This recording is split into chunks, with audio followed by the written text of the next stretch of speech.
Good morning everyone. Good morning. कैसे हैं आप सब लोग? Good morning everyone. Good morning.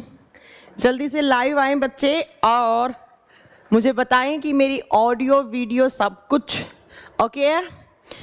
हाँ जी, 11 से 12:30 हमेशा लाइव क्लास चलती है। कौन पूछ रहा है मुझसे कि मैम लाइव क्लास है? यस बच्चा, 11 से 12:30 हमेशा आपकी लाइव क्लास होती है।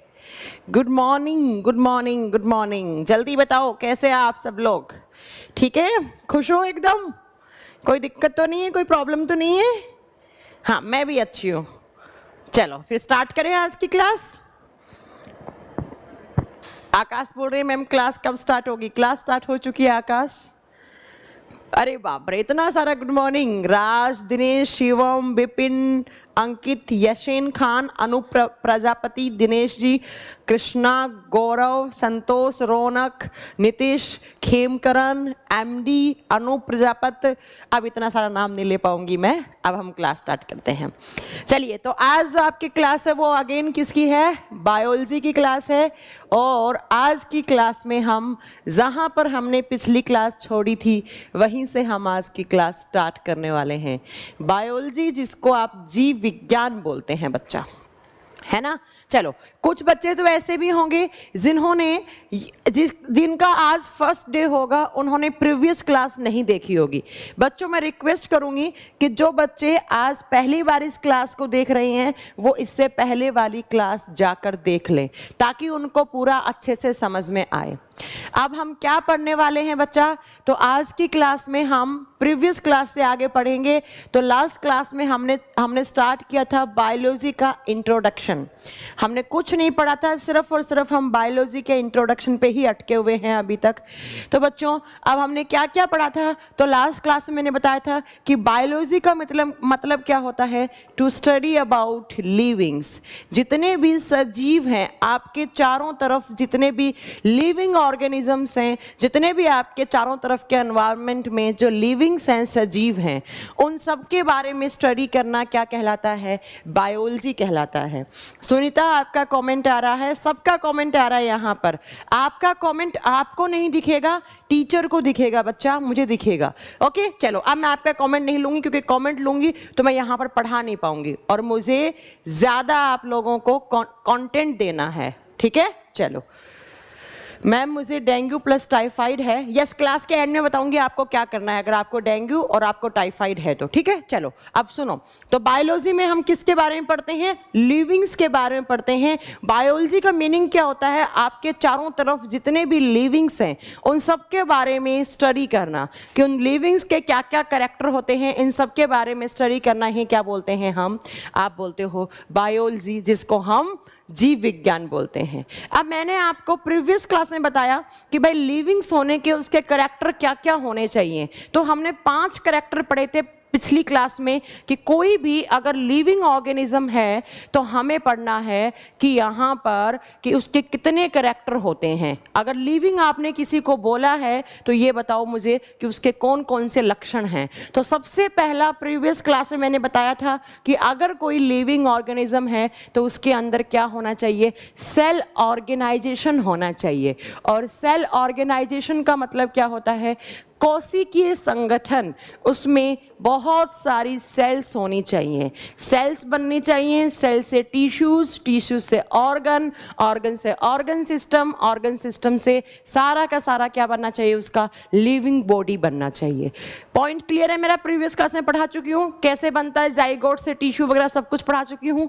दूसरा कैरेक्टर क्या होना चाहिए? अगर लिविंग है तो उसकी सेल के अंदर प्रोटोप्लाज्म होना चाहिए। अब व्हाट इज प्रोटोप्लाज्म? सब पढ़ा चुकी हूँ, जिसको हम जीव द्रव्य बोलते हैं। प्रोटोप्लाज्म पढ़ा चुकी हूँ। प्रोटोप्लाज्म क्या होता है बच्चा? तो आप बताएंगे कि प्रोटोप्लाज्म किसी भी सेल के चारों तरफ सेल मेम्ब्रेन होती है और उस मेम्ब्रेन के अंदर जितना भी पार्ट होता है उस सब को हम क्या बोलते हैं? प्रोटोप्लाज्म बोलते हैं। ठीक है, उसको प्रोटोप्लाज्म बोलते हैं। अब नेक्स्ट चलो, तीसरा कैरेक्टर मैम ने क्या बताया था कि कोई भी लिविंग है तो उसके अंदर मेटाबॉलिज्म होना चाहिए। और मेटाबॉलिज्म क्या होता है? उपापचयन। उपापचयन, उपापचयन का मतलब समझाया था ना, क्या होता है उपापचयन का मतलब? कि हमारे बॉडी में एक दिन में बहुत सारी केमिकल रिएक्शंस होती हैं, बहुत सारी रासायनिक अभिक्रियाएं होती हैं, और इन सारी केमिकल रिएक्शंस को एक साथ आप नाम देते हो तो हम कौन सा नाम देते हैं बच्चा? तो हम नाम देते हैं मेटाबॉलिज्म का नाम। नेक्स्ट, जो जितने भी लिविंग्स हैं उनके अंदर एक और प्रोसेस होना चाहिए, रेस्पायरेशन का। और रेस्पायरेशन का मतलब होता है श्वसन। अब श्वसन मैंने क्या बताया था कि श्वसन के अंदर क्या होता है बच्चा?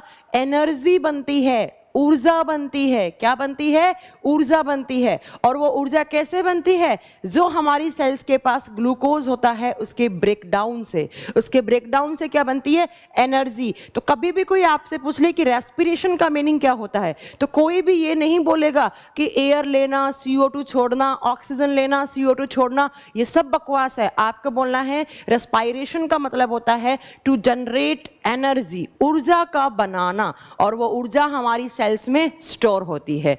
ये बात आप 4 कैरेक्टर पढ़ चुके थे ना बच्चा? इसके अलावा भी कोई पढ़ा था क्या? जल्दी बताओ। ये 4 पढ़े थे ना? चलो अब हम स्टार्ट करते हैं, इनको नंबरिंग कर दीजिए आप, 1 2 3 एंड 4। चलो अब नेक्स्ट कैरेक्टर मैं बताती हूं नेक्स्ट कौन सा होता है। चलो 5वां कैरेक्टर लिखो, सजीवों का लक्षण लिखो, characters of living organisms. 5 number पे लिखो बच्चों। 5वें पे आप लिखोगे कि इनके अंदर होना चाहिए एक्सक्रीशन। नेक्स्ट लिखो, एक्सक्रीशन होना चाहिए। बफरिंग हमारी साइड से नहीं हो रहा है, आपकी साइड से हो रहा होगा बफरिंग। अच्छा 4 पढ़े थे, कोई बात नहीं, चलो लिखो। नेक्स्ट 5वां कैरेक्टर लिखो कि इन लिविंग्स के अंदर एक्सक्रीशन होना चाहिए, उत्सर्जन होना चाहिए। अब बच्चों एक्सक्रीशन का मीनिंग क्या होता है तो ध्यान से सुनना। अब सिर्फ कमेंट वमेंट कुछ मत करो, मेरी बात सुनो और अपने दिमाग में उन चीज़ों को सेट करने की कोशिश करो। देखो एक्सक्रीशन का मतलब क्या होता है? हमारे बॉडी में एक दिन में बहुत सारे हार्मफुल एलिमेंट्स बनते हैं। देखो कैसे, मैंने खाना खाया, दिन में मैं 2 या 3 बार खाना खाती हूँ मान लो आप, ठीक है? तो मैंने जब खाना खाया बच्चों, तो मेरे बॉडी में उस खाने का डाइजेशन हुआ, वो खाना पचाया क्यों मैंने? क्योंकि हमारी सेल्स काम करती हैं और सेल्स बहुत छोटी होती हैं और सेल्स को एनर्जी चाहिए होता है। अब जो खाना है वो इतना बड़ा बड़ा मॉलिक्यूल खा रहे हैं आप, तो उतने बड़े बड़े मॉलिक्यूल को डायरेक्टली मेरी सेल्स कंज्यूम नहीं कर पाती हैं, इसलिए हमें बड़े मॉलिक्यूल को छोटे छोटे छोटे मॉलिक्यूल्स में तोड़ना होता है। और जब वो छोटा छोटा टूट जाता है तो हमारी सेल्स उसको अवशोषण कर लेती हैं, उसका एब्जॉर्प्शन कर लेती हैं और उससे एनर्जी निकालती हैं। तो जो भी हम चीजें खाते हैं वो चीजों का ब्रेकडाउन होने के बाद 2 प्रोसेस होती हैं। एक साइड कुछ फूड है जो स्टोर हो जाता है, स्टोर का मतलब हमारी सेल्स के पास चला जाएगा और हमारी सेल्स उसको स्टोर कर लेंगी। लेकिन दूसरे साइड बच्चा कुछ हार्मफुल टॉक्सिक एलिमेंट्स बनते हैं हमारे बॉडी में, कुछ हानिकारक पदार्थ बनते हैं। और अगर वो हानिकारक पदार्थ हमारे बॉडी में रह गए, ऐसे बोल लो वेस्ट प्रोडक्ट बनते हैं। वेस्ट का मतलब क्या होता है? खराब, मतलब जो हमारे किसी काम के नहीं है। और अगर वो हमारे बॉडी के अंदर रह गए तो हमारे सेल्स, हमारे ऑर्गन्स, हमारे टिश्यूज सब डैमेज हो जाएंगे, सब खराब होने लग जाएंगे। तो हमारे बॉडी में कुछ वेस्ट प्रोडक्ट बनते हैं, कुछ वेस्ट प्रोडक्ट हैं वो टॉक्सिक हो सकते हैं, वो हार्मफुल हो सकते हैं। इसलिए हमें उन टॉक्सिक हार्मफुल कंपाउंड्स को हमारे बॉडी से रिमूव करना पड़ता है। तो जितने भी लिविंग्स होते हैं उन सब लिविंग्स में कुछ हानिकारक पदार्थ बनते हैं, कुछ वेस्ट प्रोडक्ट बनते हैं। उन वेस्ट प्रोडक्ट को बाहर निकालना ही क्या कहलाता है? आप बताओगे, एक्सक्रीशन कहलाता है। अगर हम हमारे बॉडी की बात कर रहे हैं तो सुनो बच्चों ध्यान से, हमारे बॉडी में क्या बनते हैं? हमारे बॉडी में बनते हैं नाइट्रोजीनियस कंपाउंड्स। नाइट्रोजीनियस कंपाउंड का मतलब है, कंपाउंड का मतलब होता है बच्चों यौगिक, जो बहुत सारे एलिमेंट्स के जुड़ने से बनता है। और नाइट्रोजन का मतलब, नाइट्रोजीनियस का मतलब होता है नाइट्रोजन युक्त। तो हमारे बॉडी में कुछ ऐसे कंपाउंड्स बनते हैं जिनके अंदर नाइट्रोजन की मात्रा अधिक होती है, और वो नाइट्रोजन की मात्रा अधिक वाले कंपाउंड्स हमारे लिए हार्मफुल होते हैं, हमारे लिए टॉक्सिक होते हैं। ये नाइट्रोजनियस कंपाउंड हमारे लिए टॉक्सिक होते हैं, जहरीले होते हैं। अब एक बच्चा पूछ रहा है मैम नाइट्रोजनियस कंपाउंड्स के एग्जाम्पल, जैसे यूरिया, जैसे यूरिन, जैसे अमोनिया, जैसे इन सब में नाइट्रोजन आता है, जैसे यूरिक एसिड, जैसे urea NH2CONH2, uric acid, ammonia NH3, जैसे आपका यूरिन, ये सब टॉक्सिक कंपाउंड्स होते हैं। अगर ये अंदर रह गए तो हमारे सेल्स ऑर्गन्स को डैमेज करना स्टार्ट कर देंगे। इसीलिए बच्चा इन नाइट्रोजीनियस कंपाउंड्स को या इन टॉक्सिक, इन जहरीले कंपाउंड्स को हमारे बॉडी से क्या करना होता है, आउट, बाहर करना होता है। और ये जो आउट करने का प्रोसेस होता है उसी को हम क्या बोलते हैं, एक्सक्रीशन बोलते हैं। अब मैंने ये हमारे बॉडी की बात बताई है, लेकिन जितने भी लिविंग्स हैं उन सब लिविंग्स के अंदर एक्सक्रीशन का प्रोसेस होना चाहिए। एक्सक्रीशन का मतलब सिर्फ नाइट्रोजीनियस कंपाउंड नहीं होता है। एक्सक्रीशन का मतलब होता है कोई भी ऐसी चीज जो ज्यादा मात्रा में है या कोई भी ऐसी चीज जो उस लिविंग ऑर्गेनिज्म के लिए टॉक्सिक है, हानिकारक है, तो उसको बाहर निकालना, उसको रिमूवल करना, उसका रिमूवल करना क्या कहलाता है, एक्सक्रीशन। तो लिविंग्स के अंदर एक्सक्रीशन का प्रोसेस होना चाहिए। जैसे मैं एग्जांपल दूं, आप सुबह सुबह कभी मॉर्निंग वॉक पे जाते होंगे तो आपने देखा होगा जो प्लांट्स हैं उन प्लांट्स के पत्तों से नीचे की साइड पानी गिर रहा होता है। बारिश नहीं होती है तो भी पानी गिर रहा होता है। क्यों गिरता है पानी? क्योंकि पेड़ पौधों के अंदर जब पानी ज़्यादा मात्रा में हो जाता है तो पेड़ पौधों को गलाने का काम करने लग जाता है। वो पेड़ पौधों के लिए जब ज़्यादा एक्सेस वाटर है वो हार्मफुल हो जाता है। इसीलिए पेड़ पौधे क्या करते हैं, ट्रांसपीरेशन की प्रोसेस के थ्रू, वाष्पोत्सर्जन की प्रक्रिया के द्वारा उसको बाहर निकाल देते हैं। तो याद रखिएगा, कोई भी ऐसी चीज जो या तो ज्यादा मात्रा में बन रही है या वो उस लिविंग ऑर्गेनिज्म के लिए हानिकारक साबित हो सकती है, तो उस हानिकारक चीज को या उन टॉक्सिक कंपाउंड्स को रिमूव करने का प्रोसेस क्या कहलाता है, एक्सक्रीशन कहलाता है। तो जितने भी लिविंग्स हैं उन सब लिविंग के अंदर एक्सक्रीशन का प्रोसेस होना ही होना चाहिए। तो नेक्स्ट, एक सजीवों का लक्षण क्या बन गया बच्चा, कि सभी प्रकार के सजीवों में उत्सर्जन की प्रक्रिया का होना आवश्यक है। Excretion is basic need for living organisms. जितने भी लिविंग ऑर्गेनिजम्स हैं उनके अंदर एक्सक्रीशन का प्रोसेस होना चाहिए। अब बच्चों एग्जाम में क्वेश्चन क्या आता है, एग्जाम में क्वेश्चन आता है कि एक्सक्रीशन कैसा प्रोसेस है, कैटाबोलिक है या एनाबोलिक है? आप बताओगे मुझे, कैटाबोलिक है या एनाबोलिक है? तो आप लिख लीजिए जरा, excretion is a catabolic process. Excretion is a catabolic process. और कैटाबोलिक का मतलब क्या था, छोटे छोटे मिलकर बड़ा बनाएंगे या बड़े मिलकर छोटे में टूटेंगे? जल्दी बताओ। हाँ जी, एक्सक्रीशन कैसी प्रोसेस है, कैटाबोलिक। कहने का मतलब अपचयन प्रक्रिया है। और कैटाबोलिक में क्या बताया था मैम ने? मैम ने कहा था कि कैटाबोलिक में क्या होता है, कैटाबोलिक में एक बड़ा सा कंपाउंड होता है और वो छोटे छोटे कंपाउंड में टूट जाता है, छोटे छोटे मॉलिक्यूल में टूट जाता है। अब सुनो मेरी बात बच्चा ध्यान से, जब हमारे बॉडी में ये नाइट्रोजीनियस कंपाउंड बनते हैं तो ये बड़े बड़े बनते हैं और डायरेक्टली हम इतने बड़ों को रिमूव नहीं कर सकते। इसलिए हमारे बॉडी में क्या होता है, लीवर हो गया, किडनी हो गया, ये दोनों ऑर्गन क्या करते हैं, इन बड़े बड़े एक्सक्रीटरी कंपाउंड्स को, इन बड़े बड़े, ओहो क्या हो गया, एक सेकेंड, हाँ, इन बड़े बड़े एक्सक्रीटरी कंपाउंड जो हैं, जो ये बहुत बड़े बड़े हानिकारक पदार्थ बन रहे हैं, उनको पहले छोटे छोटे में तोड़ते हैं ताकि इजीली इनका रिमूवल हो सके, ताकि इजीली हम इन्हें हमारे बॉडी से बाहर कर सकें। तो याद रखिएगा, कभी एग्जाम में पूछ ले एक्सक्रीशन कैसा प्रोसेस है, आप आंसर क्या देंगे, it is a catabolic process. यह एक अपचयन की प्रक्रिया है। कहने का मतलब है एक्सक्रीशन की प्रोसेस में जो टॉक्सिक एलिमेंट्स बनते हैं वो बहुत बड़े बड़े बनते हैं और हम इन्हें पहले हमारे बॉडी में कुछ ऑर्गन्स हैं, आगे पढ़ाएंगे आपको, कुछ ऑर्गन्स हैं, वो ऑर्गन इनको छोटा छोटा करते हैं, देन हम इसको क्या करते हैं, रिमूव करते हैं। प्रिया बोल रही है एनाबोलिक क्या है? प्रिया, आपने प्रीवियस क्लास नहीं देखी है बच्चा, इसलिए आपको एनाबोलिक समझ में नहीं आया। एनाबोलिक इसका जस्ट अपोजिट होता है, छोटे छोटे जुड़ते हैं तो बड़ा बनता है। सुनीता, लॉग आउट करके लॉग इन कर लो, साउंड का कोई इश्यू नहीं है यहाँ पर। तो 5 नंबर यहाँ पर कैरेक्टर क्या हो गया लिविंग का, एक्सक्रीशन। कितने पढ़ लिया? सेल ऑर्गेनाइजेशन होना चाहिए। दूसरा क्या होना चाहिए बच्चों? दूसरा प्रोटोप्लाज्म होना चाहिए उनकी सेल्स के अंदर। तीसरा क्या होना चाहिए? जल्दी बोलो, तीसरा क्या बताया? रेस्पिरेशन। चौथा मेटाबॉलिज्म। पांचवा एक्सक्रीशन। पॉइंट नंबर 6 नोट करो जल्दी से कि जितने भी लिविंग्स हैं उनका नेक्स्ट कैरेक्टर क्या होना चाहिए, उनका नेक्स्ट आपका लक्षण क्या होना चाहिए। आप बताओगे जितने भी लिविंग्स हैं उन सब में न्यूट्रिशन का प्रोसेस होना चाहिए, और न्यूट्रिशन का मतलब होता है पोषण। उन सब में पोषण की प्रक्रिया होनी चाहिए, न्यूट्रिशन होना चाहिए। अब बच्चों देखो, न्यूट्रिशन का मतलब क्या होता है। भाई आप खाना खाते हैं, कुछ लोग तो अभी खाकर बैठ गए होंगे और कुछ लोग हैं वो क्लास के बाद खाएंगे। ऐसे ही आपने सुना है पेड़ पौधे भी अपना खाना बनाते हैं। खाना बनाते हैं पेड़ पौधे, कौन सी मैकेनिज्म के द्वारा? फोटोसिंथेसिस, प्रकाश संश्लेषण की प्रक्रिया के द्वारा।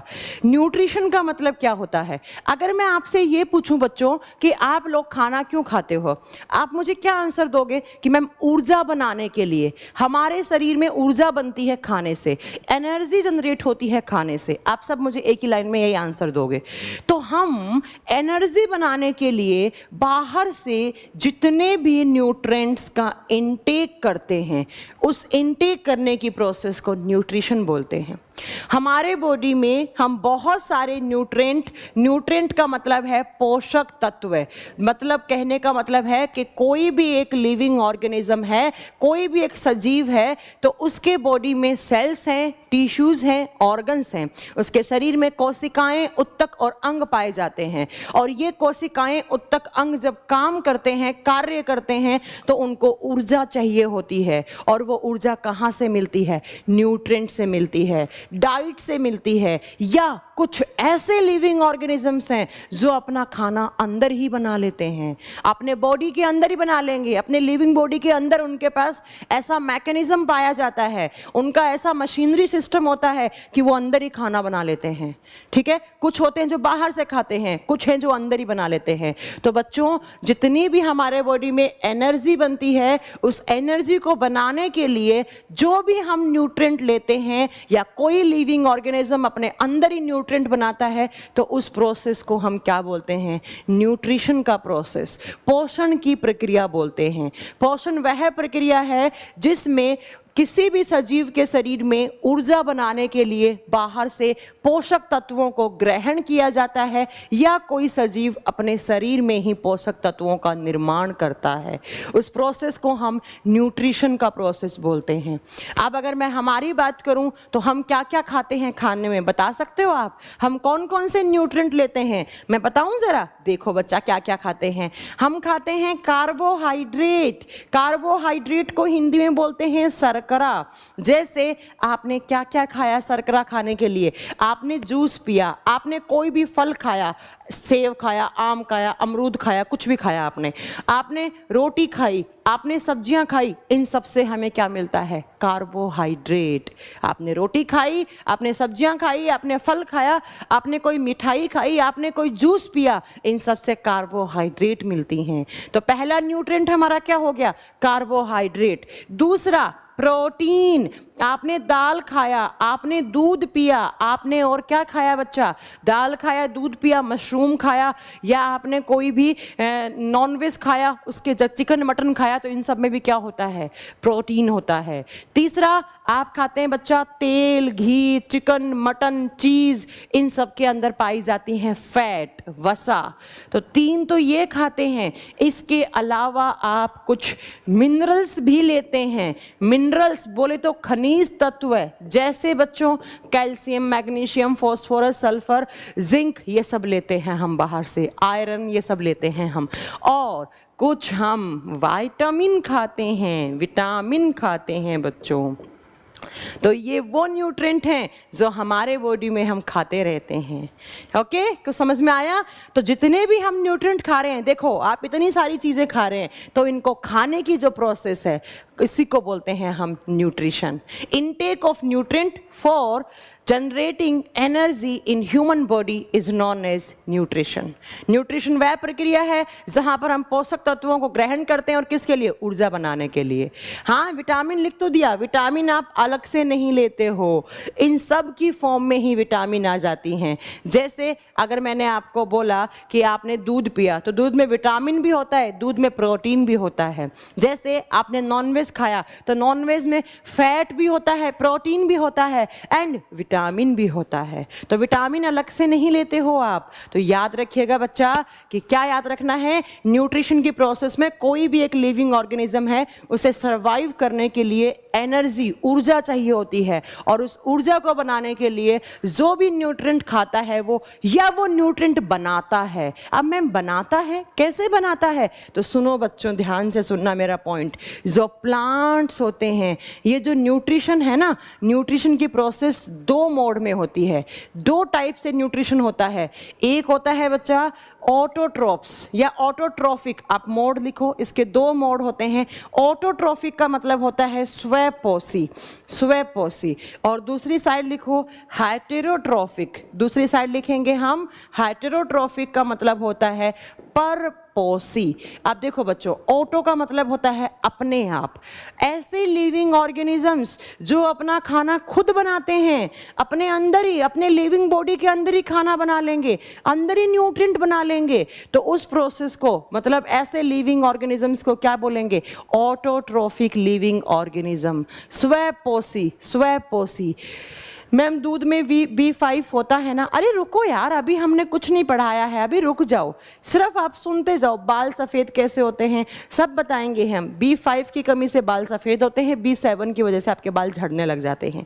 थोड़ा पेशेंस तो रखो, अभी कुछ पढ़ाया नहीं है, अभी सिर्फ हम कैरेक्टर बता रहे हैं, आप चुपचाप सुनते जाओ, चुपचाप सुनते जाओ, ठीक है? मैम न्यूट्रिशन और रेस्पिरेटरी दोनों से एनर्जी मिलती है। ये अच्छा, रोनी का बहुत अच्छा डाउट है। देखो रोनी, आप थोड़ा सा कंफ्यूज हो गए बच्चा। न्यूट्रिशन वो प्रोसेस है जिसमें हम कार्बोहाइड्रेट, प्रोटीन, फैट, मिनरल्स, इन सबको खाते हैं। अब ये अल्टीमेटली सारे जाकर कन्वर्ट हो जाते हैं, मिनरल्स को छोड़ दो, ये तीनों से, ये जो आप वेज खा रहे हो, नॉन वेज खा रहे हो, कुछ भी खा रहे हो, अल्टीमेटली जाकर ये कन्वर्ट होता है ग्लूकोज में। तो बच्चों, ग्लूकोज की टूटने से एनर्जी मिलती है। तो रोनी ध्यान से सुनना, ग्लूकोज के टूटने से जो एनर्जी बनी है उसको रेस्पिरेशन बोलेंगे, लेकिन इतना कुछ खाने से जो ग्लूकोज बना है उसको न्यूट्रिशन बोलेंगे। ओके रोनी, मैंने क्लियर कर दिया आपका डाउट। अब यहाँ आओ, तो न्यूट्रिशन के मोड दो होते हैं, पोषण के दो मोड हो सकते हैं। एक होता है ऑटोट्रॉफिक, एक है हेटेरोट्रॉफिक। ऑटोट्रॉफिक का मतलब है ऐसे लिविंग ऑर्गेनिजम्स जो न्यूट्रिएंट्स को अपने अंदर ही बना लेते हैं, जैसे प्लांट्स। प्लांट्स के अंदर एक प्रोसेस होता है बच्चा जिसको बोलते हैं फोटोसिंथेसिस, जिसको हम क्या बोलते हैं? फोटोसिंथेसिस, और हिंदी मीडियम वाले बच्चे लिखेंगे प्रकाश संश्लेषण की क्रिया। हमने बाहर से खाया तब जाके हमारे बॉडी में ग्लूकोज बनता है, लेकिन प्लांट्स क्या करते हैं? अपने बॉडी में कार्बन डाइऑक्साइड प्लस पानी और दो चीजें चाहिए। एक चाहिए सनलाइट, सूर्य का प्रकाश, दूसरा चाहिए उनको क्लोरोफिल, और इन दोनों की प्रेजेंस में ग्लूकोज बनाते हैं और साथ में ऑक्सीजन गैस रिलीज करते हैं। इस प्रोसेस को बोलते हैं फोटोसिंथेसिस। देखो बच्चों, हमने क्या क्या खाया? कार्बोहाइड्रेट, प्रोटीन, लिपिड, ये सब खाई हमने वेजिटेरियन या नॉन वेजिटेरियन, हमने इतना सारा न्यूट्रिएंट खाया, और खाकर वो अल्टीमेटली हमारे बॉडी में किस में कन्वर्ट होता है? ग्लूकोज में। ये मैं पढ़ाऊंगी आगे डाइजेस्टिव सिस्टम में आपको कि कैसे ग्लूकोज में बदलता है। लेकिन हमने मार्केट गए, सब्जियां, रोटी, सब कुछ, आटा वाटा सब खरीद के लाए, फिर बनाया, फिर हमने खाया, फिर ग्लूकोज बना। लेकिन प्लांट्स क्या करते हैं? डायरेक्टली अपने बॉडी में ग्लूकोज बना लेते हैं। तो ऐसे लिविंग ऑर्गेनिजम्स जो अपने न्यूट्रिएंट खुद ही बना लेते हैं उसको हम क्या बोलते हैं? Autotrophic, autotrophic. तो ऐसे लिविंग ऑर्गेनिजम्स जो अपना खाना खुद बना सकते हैं वो स्वपोषी कहलाते हैं। इसको बोलते हैं फोटोसिंथेसिस। आगे बताएंगे हम आपको कि होता क्या है फोटोसिंथेसिस। बहुत डिटेल में पढ़ाएंगे कि यहाँ पर सनलाइट का क्या काम है, क्लोरोफिल का क्या काम है, ये CO2 क्यों लिया, ये ऑक्सीजन ही क्यों रिलीज हुआ, सब बताएंगे। अभी नहीं, अभी सिर्फ आपका इंट्रोडक्शन क्लास चल रहा है, इसलिए नहीं। तो ये ऑटोट्रॉफिक हो गया। अब आते हैं हेटेरोट्रॉफिक का। हेटेरोट्रॉफिक का मतलब है ऐसे कोई भी लिविंग ऑर्गेनिज्म जो अपने बॉडी के अंदर न्यूट्रिएंट नहीं बना पाते, वो क्या करते हैं, किसी अदर लिविंग ऑर्गेनिजम्स पे डिपेंड करते हैं। मतलब जो अपना खाना खुद ना बना पाए, वो डिपेंड करते हो, उनको बोलते हैं हेटेरोट्रॉफिक। तो बताओ हम लोग किस कैटेगरी में आते हैं? ह्यूमन बींग्स कहाँ आएंगे? हेटेरोट्रॉफिक में। प्लांट कहाँ आएंगे? ऑटोट्रॉफिक में। लेकिन याद रखना, सारे के सारे प्लांट ऑटोट्रॉफिक में नहीं आते हैं। कुछ प्लांट भी यहाँ पर एक्सेप्शन बनते हैं, आगे पढ़ाएंगे आपको कौन कौन से प्लांट। ठीक है, अभी सिर्फ आपको इतना समझना है कि कोई भी लिविंग ऑर्गेनिज्म है, उसके अंदर पॉइंट नंबर 6 पे जो कैरेक्टर है, जो लक्षण है, वो कौन सा होना चाहिए कि उसके अंदर न्यूट्रिशन का प्रोसेस होना चाहिए, उसके अंदर पोषण की प्रक्रिया होनी चाहिए। आपको ये आपसे एग्जाम में पूछ ले कि भाई लिविंग ऑर्गेनिजम्स न्यूट्रिशन क्यों करते हैं, तो अगर न्यूट्रिशन नहीं होगा, न्यूट्रिएंट का इंटेक नहीं करेंगे या न्यूट्रिएंट नहीं बनाएंगे, तो उसमें एनर्जी कहाँ से आएगी? देखो हमारे बॉडी में भी ग्लूकोज आ गया, प्लांट में भी ग्लूकोज आ गया। अब प्लांट भी इसको तोड़ेगा और हम भी इसको तोड़ेंगे। हम भी तोड़ेंगे तब भी एनर्जी बनेगा, प्लांट तोड़ेगा तब भी एनर्जी मिलेगा। और प्लांट और हम दोनों इस एनर्जी को काम में लेकर अपना जीवन यापन करते हैं। ठीक है, तो याद रखिएगा, प्लांट की पार्ट्स को चाहिए होती है एटीपी एनर्जी, और हमारे ऑर्गन्स को चाहिए होती है। अगर मेरा लीवर, मेरा पैनक्रियाज, मेरा ब्रेन, मेरा किडनी सब काम कर रहे हैं तो इन सबको एनर्जी चाहिए। तो अगर न्यूट्रिशन नहीं होगा तो बच्चा क्या नहीं बनेगा?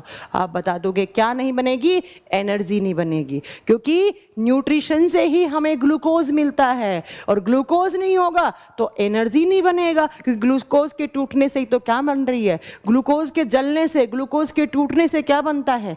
एनर्जी बनता है। तो न्यूट्रिशन बहुत जरूरी हो गया। तो नेक्स्ट कैरेक्टर अपने आप लिख लेना, क्या कि जितने भी लिविंग्स हैं उनके अंदर क्या होना चाहिए? न्यूट्रिशन होना चाहिए। चलो बच्चों 7 नंबर पे चलो। 7 नंबर क्या पढ़ाएंगे हम आपको? देखो, जितने भी लिविंग ऑर्गेनिजम्स होते हैं, इन सब के अंदर रिप्रोडक्शन की प्रोसेस होती है। रिप्रोडक्शन की प्रोसेस होनी चाहिए, और रिप्रोडक्शन का मतलब होता है प्रजनन। प्रजनन, लिविंग ऑर्गेनिजम्स के अंदर रिप्रोडक्शन का प्रोसेस होना चाहिए। कहने का मतलब है उनके अंदर क्या होना चाहिए? प्रजनन की प्रक्रिया होनी चाहिए। अब प्रजनन का मतलब क्या होता है? अपने जैसी जाति का निर्माण करना। अगर गाय है तो गाय अपने जैसी जाति का निर्माण करेगी, अगर बकरी है तो वो बकरी अपने जैसी जाति का निर्माण करेगी, कोई प्लांट है तो वो अपने जैसी जाति का निर्माण करेगा। और हम लोग ह्यूमन बींग्स हैं, हम लोग मनुष्य जाति हैं, तो हम हमारे जैसे जाति का निर्माण करेंगे। कहने का मतलब है अपने जैसी ऑफस्प्रिंग प्रोड्यूस करना रिप्रोडक्शन कहलाता है।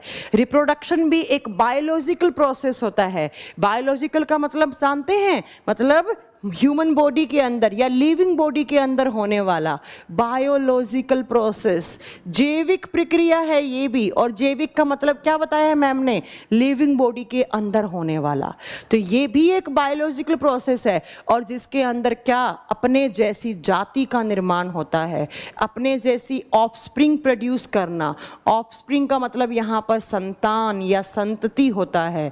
तो अपने जैसी जाति का निर्माण करना ही क्या कहलाता है? रिप्रोडक्शन कहलाता है। या आप लिख सकते हो biological process by which new individual organisms are produced from their parents. मतलब कि अपने पेरेंट्स से, किसी भी पेरेंट, कोई भी 2 पेरेंट हैं, उन पेरेंट्स के मिलने से या उन पेरेंट के जो रिप्रोडक्शन की प्रोसेस करने से जो नई ऑफस्प्रिंग बन रही है, उससे उनका जो पूरा का पूरा उनका एक मतलब कहने का मतलब उनका जो कल्चर चला आ रहा है वो पूरा सरवाइव करता है। तो याद रखिएगा, रिप्रोडक्शन वो प्रोसेस है जिसमें अब क्या होता है? अपने जैसी ऑफस्प्रिंग प्रोड्यूस होती है, अपने जैसी ऑफस्प्रिंग प्रोड्यूस होती हैं। अब कुछ एक बच्चे का आ गया क्वेश्चन, मैम प्लांट में भी होता है क्या? बिल्कुल होता है प्लांट में रिप्रोडक्शन। प्लांट का फ्लावर वाला पार्ट कभी नहीं देखा? गुड़हल का, 10वीं क्लास में नहीं था, 10th क्लास में नहीं पढ़ा आप लोगों ने कि गुड़हल का प्लांट वो फूल लेकर, एक मेल रिप्रोडक्टिव ऑर्गन है, एक फीमेल रिप्रोडक्टिव ऑर्गन है?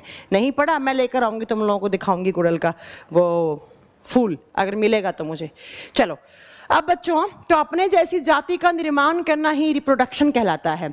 अब रिप्रोडक्शन 2 टाइप का होता है, ये सुनो। एक होता है सेक्सुअल रिप्रोडक्शन, एक होता है सेक्सुअल रिप्रोडक्शन, और हिंदी मीडियम वाले बच्चे लिखेंगे लैंगिक प्रजनन, लैंगिक प्रजनन। और दूसरी साइड पे लिख दो एसेक्सुअल, दूसरी साइड पे लिखो बच्चों एसेक्सुअल रिप्रोडक्शन। एसेक्सुअल को बोलते हैं अलैंगिक प्रजनन। अब सेक्सुअल का मतलब क्या होता है और एसेक्सुअल का मतलब क्या होता है, ध्यान से सुन लो मेरा पॉइंट। देखो, सेक्सुअल का मीनिंग क्या होता है?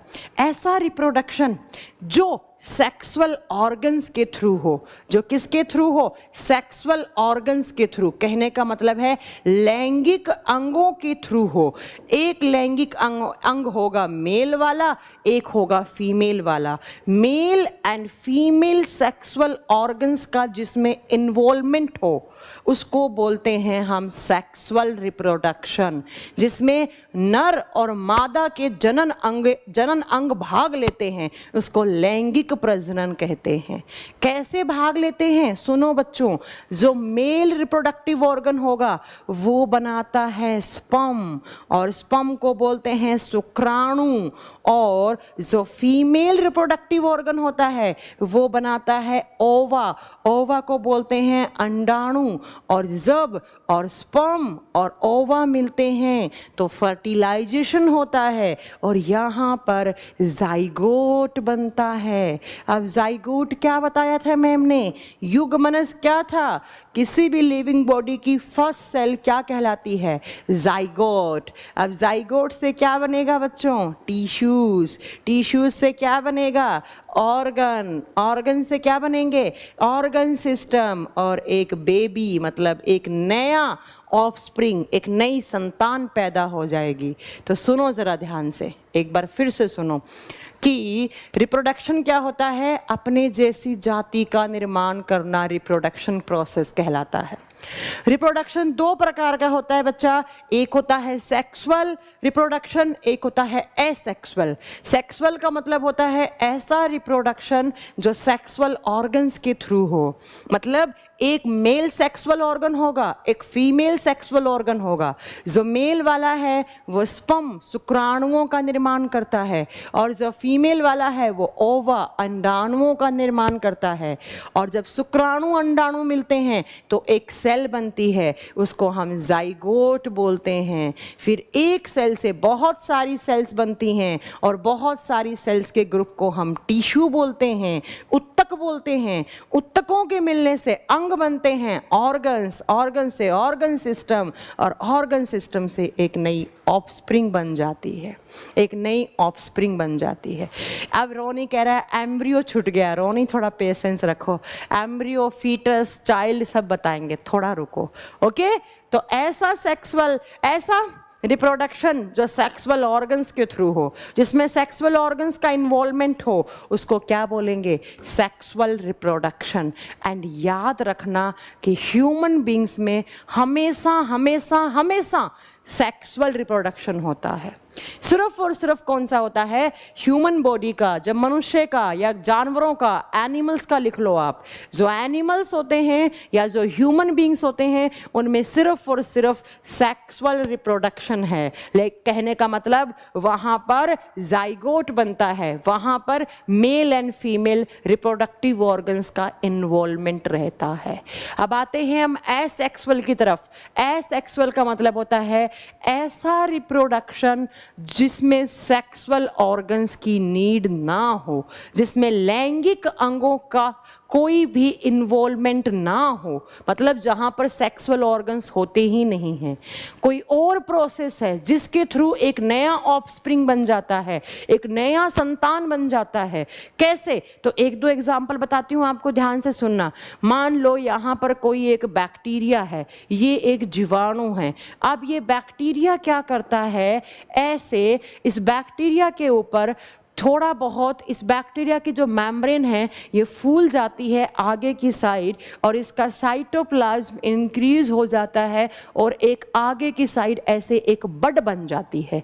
मान लो ये एक बड बन गई, एक शाखा बन गई। अब कुछ दिनों के बाद ये बड टूट के नीचे गिर जाती है और इसी से पूरा बैक्टीरिया बन जाता है नया, इसी से नया एक जीवाणु बन जाता है। तो बच्चों, क्या यहाँ पर स्पर्म और ओवा, क्या यहाँ पर सेक्सुअल ऑर्गन्स का इन्वॉल्वमेंट हुआ? नहीं हुआ। इसलिए इसको बोलेंगे एसेक्सुअल रिप्रोडक्शन। जैसे कोई प्लांट है, मान लो ये आपका प्लांट है, यहाँ पर इस प्लांट का ये डाली टूट के नीचे गिर गया, बहुत तेज हवा चली, ये डाली टूट के नीचे गिर गया, यहाँ पर गिरा, कुछ दिनों बाद देखोगे यहाँ से एक नया पौधा क्रिएट हो गया, एक नया प्लांट बन गया बच्चों। तो यहाँ पर कुछ प्रोसेस होती हैं, फ्यूजन, बडिंग, वेजिटेटिव प्रोपगेशन, वो सब हम आगे पढ़ाएंगे आपको। प्लांट्स के अंदर सेक्सुअल एंड एसेक्सुअल दोनों होता है। मेरा पॉइंट ध्यान से नोट करना। जानवरों के अंदर जितने भी एनिमल्स हैं, जितने भी मैमल्स हैं, है ना, जितने भी बर्ड्स हैं, पक्षी हैं, और जितने भी एनिमल्स हैं, जितने भी मछलियां हैं, जितने भी एम्फीबियंस हैं, जितने भी रेप्टाइल्स हैं, कहने का मतलब जितना भी एनिमल किंगडम है पूरा, उन सब के अंदर सिर्फ और सिर्फ सेक्सुअल रिप्रोडक्शन होता है। लेकिन प्लांट्स के अंदर, लेकिन पादपों के अंदर सेक्सुअल भी होता है और एसेक्सुअल भी होता है। दोनों बात याद रखना, ठीक है? दोनों बात याद रखना। अभी सिर्फ कितना याद रखना है कि कोई भी लिविंग है उसके अंदर रिप्रोडक्शन की प्रोसेस होनी चाहिए, उसके अंदर प्रजनन की प्रक्रिया होनी चाहिए, तो ही वो लिविंग है। तो लिविंग का एक नेक्स्ट कैरेक्टर क्या बना दिया मैम ने, कि उनके अंदर रिप्रोडक्शन होना चाहिए, उनके अंदर प्रजनन की प्रक्रिया होनी चाहिए। ये मार्कर है, इस मार्कर के अंदर कोई सेल्स नहीं है, इसलिए ये नॉन लिविंग है। मेरे अंदर सेल्स हैं, सेल्स का ऑर्गेनाइजेशन है, इसलिए मैं लिविंग हूँ। इस मार्कर के अंदर कोई रेस्पायरेशन नहीं होता, इसलिए ये नॉन लिविंग है। मेरे अंदर रेस्पायरेशन होता है। इसके अंदर कोई न्यूट्रिशन का प्रोसेस नहीं होता, मेरे अंदर होता है। इसके अंदर कोई डाइजेशन नहीं होता, मेरे अंदर होता है। इसके अंदर कोई भी रिप्रोडक्शन नहीं हो रहा, लेकिन हमारे अंदर रिप्रोडक्शन होता है। इसके अंदर कोई भी मेटाबॉलिज्म नहीं होता, मेरे अंदर होता है। इसलिए बच्चा ये नॉन लिविंग है, मैं लिविंग हूँ। और यही बीच के जो कैरेक्टर है ना, यही जो बीच में डिफरेंस बन रहा है हम दोनों के, वो कैरेक्टर बने हमारे लिविंग के। तो लिविंग के 7 कैरेक्टर पढ़ा दिए आपको मैंने। अब चलते हैं 8 नंबर पर। नेक्स्ट चलो। अरे रुक जाओ अनुज यार, तुम्हारे सारे बताएंगे, आप बस इतना याद रखो। प्लांट के अंदर, प्रिया पूछ रही है प्लांट के अंदर सेक्सुअल और एसेक्सुअल दोनों कैसे होता है। पढ़ाएंगे ना प्रिया आपको, मैंने कहा ना, फूल लेकर आऊंगी आपके सामने, एक उस फूल में दिखाऊंगी ये मेल सेक्सुअल ऑर्गन है, ये फीमेल सेक्सुअल ऑर्गन है। इनके जुड़ने से, इनके फर्टिलाइजेशन से एक नया पादप बना है, ठीक है? तो वो वहां पर मेल एंड फीमेल पार्ट के थ्रू भी हो रहा है। हाँ, प्लांट में दोनों होता है। प्रिया बोल रही है प्लांट में तो सिर्फ एसेक्सुअल होता है। कहाँ से पढ़ा प्रिया?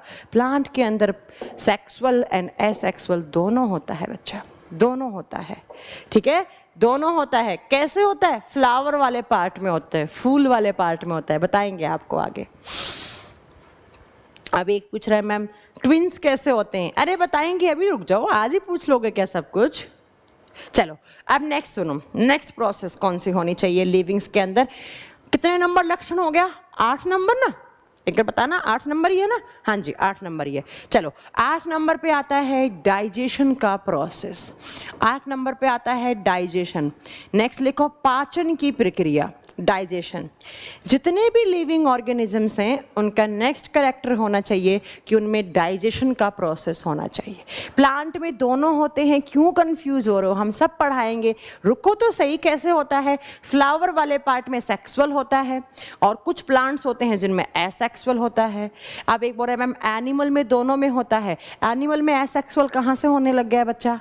किसने बोला एनिमल में एसेक्सुअल होता है? बैक्टीरिया किस में आते हैं, प्लांट में या एनिमल में? जो सियानो बैक्टीरिया होते हैं वो प्लांट में आते हैं और बाकी अदर जो होते हैं वो एनिमल कैटेगरी में आते हैं, प्रोकैरियोटिक में, प्रोटोजोआ में। अरे रुको यार, तुम लोग अभी बताऊंगी सब कंफ्यूज हो जाओगे, धीरे धीरे चलने दो यार, धीरे धीरे रुको, सब समझाएंगे। इतना क्या जल्दी है तुम लोगों को? एक क्लास में बायोलॉजी कंप्लीट कर लोगे क्या? आपको मैं कम से कम 70 घंटे बायोलॉजी पढ़ाऊंगी, तो रुको ना थोड़ा।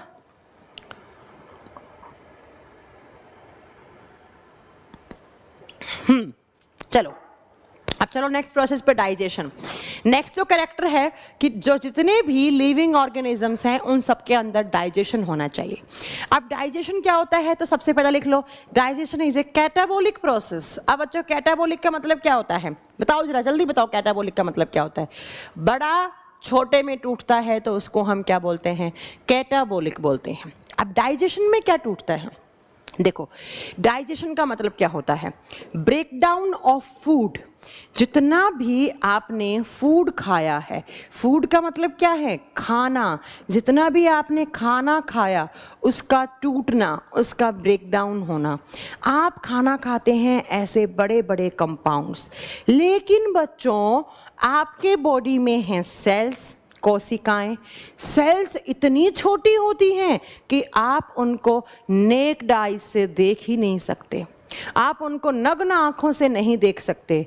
इसलिए आपको क्या करना पड़ेगा, जो आपने इतने बड़े बड़े कंपाउंड्स खाए हैं फूड के, इनका ब्रेक डाउन करवाना पड़ेगा, इनको तोड़ना पड़ेगा, इनको छोटा छोटा ऐसे छोटे छोटे मॉलिक्यूल्स में बदलना पड़ेगा।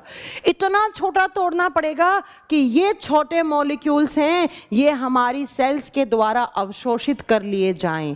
सेल्स इनको क्या कर ले, कंज्यूम कर ले, इनको क्या कर ले, इनका अवशोषण करके और इनसे एनर्जी निकाले। तो कहने का मतलब है डाइजेशन वो प्रोसेस है जिसमें फूड का ब्रेकडाउन होता है, फूड टूटता है। क्यों तोड़ा, तो आप क्या बताओगे, क्योंकि फूड जो आप खाते हो वो लार्ज मॉलिक्यूल्स में खाते हो, लेकिन उस फूड से फूड क्यों खाते हैं, ऊर्जा लेने के लिए। ऊर्जा किसे चाहिए, सेल्स को। सेल्स इतनी छोटी होती हैं, इसलिए आपकी मजबूरी है इन बड़े बड़े कंपाउंड्स को छोटे छोटे कंपाउंड्स में तोड़ना। तो जिस प्रोसेस के थ्रू फूड का ब्रेक डाउन होता है उसी प्रोसेस को हम क्या बोलते हैं, डाइजेशन का प्रोसेस बोलते हैं। उसी प्रोसेस को हम क्या बोलते हैं, पाचन की प्रक्रिया। अब यहां पर आप एक नया टर्म सुनोगे, एंजाइम, ENZYME। जो डाइजेशन होता है वो किसकी हेल्प से होता है, एंजाइम की हेल्प से। जो एंजाइम्स होते हैं, कभी नाम सुना है एंजाइम्स का, नहीं सुना, सब पढ़ाएंगे आपको। एंजाइम्स क्या करते हैं, फूड के बड़े बड़े मॉलिक्यूल्स को फूड के छोटे छोटे मॉलिक्यूल्स में कन्वर्ट कर देते हैं, छोटा छोटा तोड़ देते हैं, और इसी प्रोसेस को बोलते हैं डाइजेशन, इसी को बोलते हैं पाचन। और पाचन कैसी प्रोसेस हो गई, एक कैटाबोलिक प्रोसेस हो गई। तो याद रखिएगा, digestion is a process in which large food is converted into small food by the helps of enzyme. पाचन वह प्रक्रिया है जिसमें एंजाइम की सहायता से भोजन के बड़े बड़े अणुओं को भोजन के छोटे अणुओं में तोड़ा जाता है। क्यों तोड़ा, क्योंकि ये भोजन के छोटे अणु किसके पास जाएंगे, सेल्स के पास, और सेल्स बहुत छोटी हैं, इसलिए हमारी तोड़ना हमारी मजबूरी बन गया। इसलिए आप रोटी खाते हो, चावल खाते हो, इतना बड़ा बड़ा बड़ा, अब इतने बड़े बड़े को सेल्स इतनी छोटी होती है, कैसे लेंगी बेचारी। तो ये सेल्स बोलेंगी देखो भाई पहले इसको छोटा तोड़ो। तो जो सिस्टम है डाइजेस्टिव सिस्टम, वो सारे के सारे ऑर्गन्स, वो सिस्टम इसका ब्रेक डाउन करवाता है। तो जितने भी लिविंग्स हैं उनके अंदर क्या होना चाहिए। मैम नीट के लिए टाइम्स कोचिंग में कोई बैच है, श्रुति जॉइन बायोलॉजी स्पेशल 2 प्लीज, है ना, ये लाइव क्लास है। ओके आप बच्चा, आप याद रखेंगे कि जितने भी लिविंग ऑर्गेनिजम्स हैं उन सब के अंदर क्या होना चाहिए, डाइजेशन का प्रोसेस होना चाहिए, उनमें पाचन की प्रक्रिया होनी चाहिए। अब आपसे कोई पूछ ले व्हाई डाइजेशन, क्यों डाइजेशन क्यों होना चाहिए? आप बताओगे अगर डाइजेशन नहीं होगा तो बड़ा फूड है वो बड़े में पड़ा रहेगा, और जब बड़ा बड़े में है तो हमारी सेल्स उसको कंज्यूम नहीं कर पाएंगी, और जब कंज्यूम उसका अब्जॉर्प्शन नहीं करेंगी सेल्स, तो सेल्स के पास किसकी कमी हो जाएगी? ऊर्जा की। और जब ऊर्जा की कमी है तो सेल्स क्या नहीं करेंगी? काम, क्योंकि काम करने के लिए क्या चाहिए? ऊर्जा। तो अगर सेल्स के पास ऊर्जा नहीं है तो सेल्स काम नहीं करेंगी, और जब काम नहीं करेंगी तो सेल्स क्या हो जाएंगी? डेड, सेल्स मर जाएंगी। और जब सेल्स मर गई तो क्या मर गए? टिश्यू मर गए, और टिश्यू मर गए तो क्या मर गए? ऑर्गन्स। ऑर्गन से क्या मर जाता है? ऑर्गन सिस्टम, पूरा बॉडी क्या हो जाएगा? डेड। तो बच्चा बहुत जरूरी है डाइजेशन करवाना। तो digestion is A basic need for living organisms. तो बताओ ये कैरेक्टर आपको समझ में आया? आगे पढ़ाएंगे कैसे डाइजेशन होता है। ये कोई क्लास नहीं हो रही है, ये सिर्फ और सिर्फ मैं आपको कुछ टर्म्स के मीनिंग समझा रही हूँ।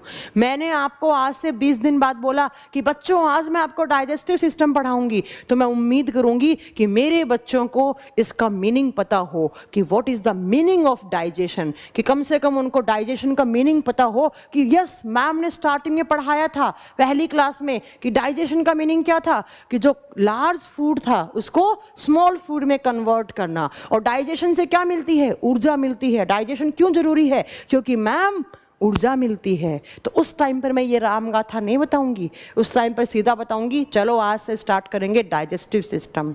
तब मैं ये सब नहीं बताऊंगी, क्योंकि मैं ये उम्मीद करूंगी कि तब आपको इतना मीनिंग समझ में आ रहा है।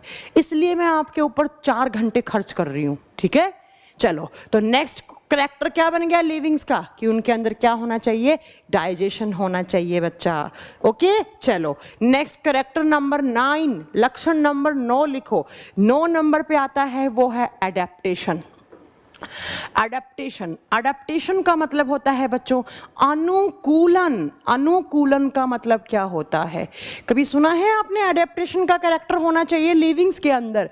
अनुकूलन का मतलब होता है एनवायरनमेंट के अनुसार अपने आप को ढाल लेना। जितने भी एनवायरनमेंट की कंडीशंस, भाई जो हमारे चारों तरफ वातावरण है, एनवायरनमेंट है, वो एक जैसा तो नहीं रहता। कभी सर्दी आती है, कभी बारिश, जैसे अभी देखो कितनी बारिश हो रही है, कभी गर्मी आती है ना? तो ऐसे ही जितने भी लिविंग ऑर्गेनिजम्स हैं उन सारे के सारे लिविंग ऑर्गेनिजम्स को एनवायरनमेंट के हिसाब से अपने आप को ढालना आना चाहिए। मतलब वो एनवायरनमेंट में अपने आप को फिट रखना आना चाहिए उसको। ऐसा नहीं है कि ज़्यादा सर्दी हुई लिविंग ऑर्गेनिजम्स मर गए, ज़्यादा गर्मी हुई मर गया, ऐसा नहीं होना चाहिए। तो अडेप्टेशन का मतलब क्या होता है बच्चा, कि जितनी भी स्पीसीज हैं, जितने भी लिविंग ऑर्गेनिजम्स हैं, वो एनवायरनमेंट की सर्टेन कंडीशंस के हिसाब से अपने आप को फिट रखें। जैसे एक बड़ा अच्छा सा एग्जांपल देती हूँ। आजकल कोरोना वायरस चल रहा है। कोरोना वायरस आने के बाद हमें पता है कि अगर हम मास्क ना लगाएंगे, हैंड सैनिटाइज नहीं करेंगे, तो हमें कोरोना वायरस हो जाएगा। तो अभी एनवायरनमेंट में वायरस चल रहा, तो उस वायरस से बचने के लिए हमने अपने आप को कैसे ढाल लिया? हम सब मास्क लगाते हैं, सब लोग हम हैंड सैनिटाइज करते हैं, किसी से भी हैंडशेक नहीं कर रहे हैं, क्योंकि हम सबको ये लग रहा है कि अगर हम ये चीज़ें नहीं करेंगे तो हमें कोविड-19 कोरोना वायरस से इन्फेक्शन हो जाएगा और हम मर भी सकते हैं उसमें। तो हमने एनवायरनमेंट की डिमांड क्या है अभी, कि हम हैंड सैनिटाइज करें, मास्क लगाएं, तो हमने अपने आप को वैसा ढाल लिया। कभी आपने सैनिटाइजर का नाम सुना था? बहुत सारे बच्चों ने तो सुन भी नहीं रखा होगा। आज से 7-8 महीने पहले, जब से ये वायरस नहीं आया था, तब से पहले तो किसी ने सुना भी नहीं होगा, है ना, कि कुछ कोरोना वायरस, कुछ सैनिटाइजर नाम की चीज़ भी होती है क्या? तो लिविंग ऑर्गेनिजम्स में बच्चा क्या होता है, लिविंग ऑर्गेनिजम्स के अंदर अडेप्टेशन का क्वालिटी होना चाहिए। अडेप्टेशन नहीं, अडेप्टेशन बहुत जरूरी है। अगर अडेप्टेशन नहीं होगा तो जितने भी लिविंग ऑर्गेनिजम्स हैं, जब जब क्लाइमेट चेंज होगा तब तब लिविंग ऑर्गेनिजम्स मरते जाएंगे, मरते जाएंगे, मरते जाएंगे, उनकी स्पीसीज, उनकी जाति खत्म हो जाएगी बच्चों। तो अडेप्टेशन बहुत बेसिक कैरेक्टर होना चाहिए, किसका? लिविंग्स का।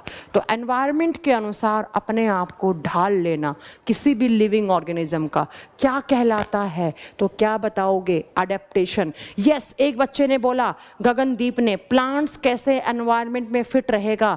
गगनदीप, आपने देखा है कि जब मई, जून, जुलाई के महीने में जब बहुत ज़्यादा सनलाइट पड़ती है तो पेड़ पौधे जल जाते हैं, लेकिन सारे पेड़ पौधे नहीं जलते हैं। कभी देखा है आपने? हाँ जी, देखा है जून जुलाई के महीने में हमारे घरों में जो पेड़ पौधे लगाए रखते हैं हम, वो जल जाते हैं, वो बर्न हो जाते हैं। लेकिन कम, आपने अगर 10 पौधे लगाए होंगे तो 8 पौधे जल गए होंगे, लेकिन 2 पौधे नहीं जलेंगे। क्यों? क्योंकि वो 2 पौधे बहुत शातिर हैं, वो अपने पास मैग्नीशियम को एब्जॉर्ब करके रख लेते हैं, और मैग्नीशियम जो होता है वो हीट और सनलाइट से बचाता है। तो प्लांट के अंदर भी बच्चा अडेप्टेशन होता है, याद रखिएगा। सारे प्लांट में नहीं होता है, कुछ कुछ में होता है, वो हम आगे बता देंगे। ओके, चलो समझ में आ गया अडेप्टेशन का कैरेक्टर, सबको आ गया होगा। चलो लास्ट कैरेक्टर है कैरेक्टर नंबर 10। जितने भी लिविंग्स हैं उन सब का 10वां लक्षण है। बच्चों 5 मिनट का वेट करना, 5 मिनट में आती हूँ। अभी एक टीचर आए हैं मिलने, बहुत अर्जेंट बात करनी है, बस 5 मिनट रुकना है ना, 5 मिनट में आती हूँ।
हाँ जी, चलो हो गए 5 मिनट। ओके, तो मैं भी आ गई 5 मिनट में।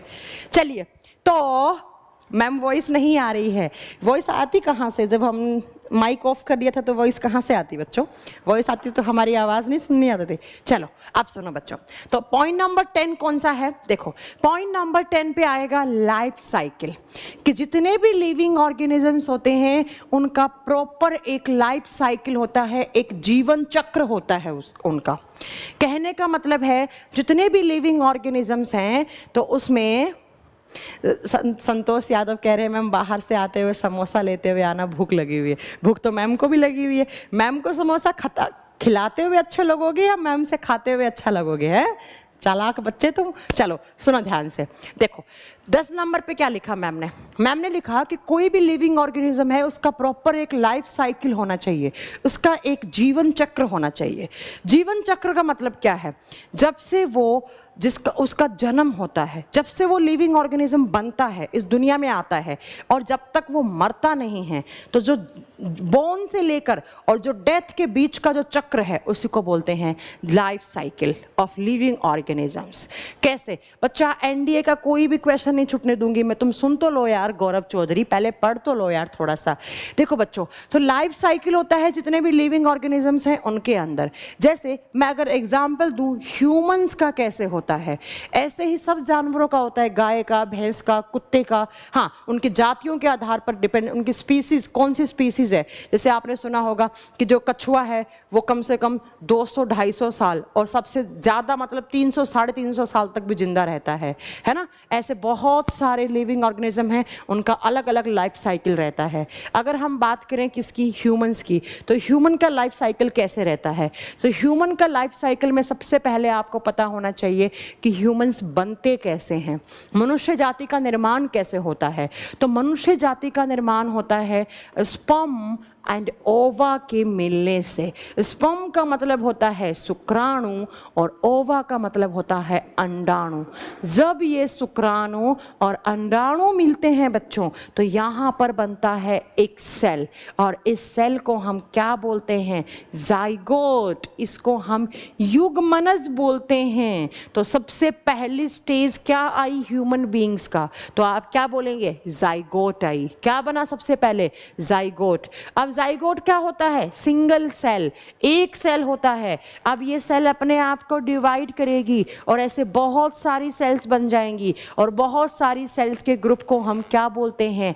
टिश्यू। और टिश्यू से क्या बनते हैं? ऑर्गन्स बनते हैं। तो जैसे जैसे इस जाइगोट से बहुत सारी सेल्स, टिश्यूज, ऑर्गन्स बनना स्टार्ट हो जाते हैं 2.5-3 महीने में, तो हम उसको बोलते हैं एम्ब्रियो बन गया है। हम क्या बोलेंगे? एम्ब्रियो मतलब भ्रूण बन गया है। कभी आपने सुना है भ्रूण हत्या महापाप है? मतलब जो अबॉर्शन है वो इलीगल हो जाता है 2-2.5 या 3 महीने के बाद। क्यों? क्योंकि 2-2.5 महीने के बाद ऑर्गन्स बनना स्टार्ट हो जाते हैं। उसका हार्ट, उसका लीवर, उसका ब्रेन बनना स्टार्ट हो जाता है, एक नया ह्यूमन बन गया है। तो आप याद रखोगे कि सबसे पहले ह्यूमंस के अंदर जाइगोट बनता है, जाइगोट से एम्ब्रियो बना, मतलब उसके टिश्यूज ऑर्गन्स बने, और एम्ब्रियो के बाद 4-5 महीने के बाद हम इसको फीटस का नाम देना स्टार्ट कर देते हैं। और फीटस को हम हिंदी में लिखते हैं बच्चा क्या? आप सीसू लिखोगे। फीटस, फीटस बनना स्टार्ट हो गया, ठीक है। और उसके बाद क्या होता है बच्चों? उसके बाद उस बच्चे का जन्म होता है, उसका बोर्न होता है, उसका जन्म होता है। अब जन्म के बाद क्या होता है? वो चाइल्ड कहलाता है, उसका चाइल्डहुड स्टार्ट हो जाता है, उसकी बाल्यावस्था शुरू हो जाती है। और बाल्यावस्था के बाद क्या होता है? वो प्यूबर्टी एज में आता है, वो किशोरा अवस्था स्टार्ट होती है उसकी। प्यूबर्टी एज का मतलब होता है किशोरा अवस्था। कौन सी? किशोरा अवस्था। और उसके बाद प्यूबर्टी एज खत्म होने के बाद हम उसे धीरे धीरे धीरे वो क्या हो जाता है, अडल्ट होने लग जाता है। प्यूबर्टी एज खत्म होते ही वो वयस्क हो जाता है, और जैसे ही अडल्ट होता है वो मैच्योर होता है। अब धीरे धीरे धीरे वो ओल्ड एज की तरफ जाने लग जाता है, बुढ़ापे की तरफ, बुढ़ापा आ जाता है, और फिर धीरे धीरे धीरे उसकी डेथ हो जाती है, उसकी मृत्यु हो जाती है, वो मर जाता है। तो मुझे बताओ कहाँ से ये जर्नी आपकी स्टार्ट हुई? तो आप क्या बताएंगे बच्चा, कहाँ से स्टार्ट हुई? जाइगोट से। जाइगोट से सेल्स, टिश्यूज, ऑर्गन्स बने। जब ऑर्गन बनना स्टार्ट हुए या टिश्यूज का ग्रुप बना तो हम एम्ब्रियो बोल दिया, हमने भ्रूण बोल दिया। इसके बाद बच्चा, आप याद रखोगे, फीटस बोलते हैं उसको, 4-5 महीने का बच्चा जब भी गर्भाशय में है, मम्मी के वोम्ब में है, उसको फीटस बोलते हैं। देन उसका जन्म होता है, उसका बॉर्न होता है, फिर वो चाइल्ड कहलाता है, फिर उसकी प्यूबर्टी एज, किशोरावस्था शुरू होती है, और जैसे ही किशोरावस्था खत्म होती है वो अडल्ट हो जाता है, फिर वो बूढ़ा होता है, फिर वो मर जाता है। तो ये क्या है? एक लाइफ साइकिल है। ऐसे का ऐसा हर एक लिविंग ऑर्गेनिज्म में लाइफ साइकिल है बच्चा। कछुए का अलग होगा, छिपकली का अलग होगा, जानवरों का अलग होगा, तो सबका होता है। तो आप याद रखेंगे कि जितने भी लिविंग ऑर्गेनिजम्स हैं उनका प्रॉपर एक जीवन चक्र होता है, एक लाइफ साइकिल होता है। तो ये 10 कैरेक्टर बताए मैंने आपको, किसके? लिविंग्स के। तो 10 के 10 कैरेक्टर जिस भी ऑर्गेनिज्म में पाए जाएंगे, जिस भी जीव में पाए जाएंगे, उसी को हम क्या बोलेंगे बच्चों? उसी को हम लिविंग बोलेंगे। और लिविंग को हिंदी में क्या बोलते हैं? सजीव। और इन्हीं लिविंग्स के बारे में स्टडी करना क्या कहलाता है? बायोलॉजी, जीव विज्ञान कहलाता है। तो अब मेरी बात का आंसर दो कि आपको क्या बायोलॉजी का मीनिंग समझ में आया, कि हम बायोलॉजी में किसके बारे में पढ़ाएंगे?